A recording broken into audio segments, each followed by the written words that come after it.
புதுச்சேரி கோரிமேடு அருகே முதல்வர் ரங்கசாமியின் ஆன்மீக குருவான சேலம் அப்பா பைத்தியம்சாமி கோயிலில் அவரது 165வது பிறந்த நாள் குரு பூஜை விழா நடைபெற்றது. முதல்வர் ரங்கசாமி சிறப்பு பூஜைகள் செய்து வழிபட்டார். பின்னர் அன்னதானம் நடைபெற்றது.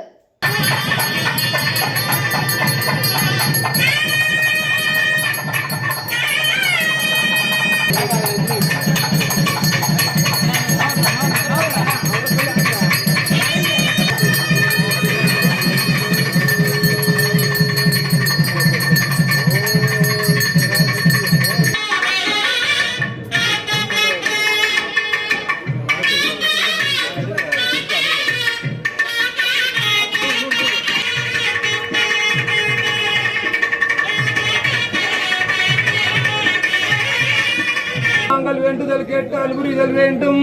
ஆறு உயிருக்கெல்லாம் நாங்கள் அன்பு செய்தல் வேண்டும். எப்பாரும் எப்பதமும் எங்கனும் நாங்கள் சென்றே என்ற இனினது அருப்புகளை எண்டல் வேண்டும்.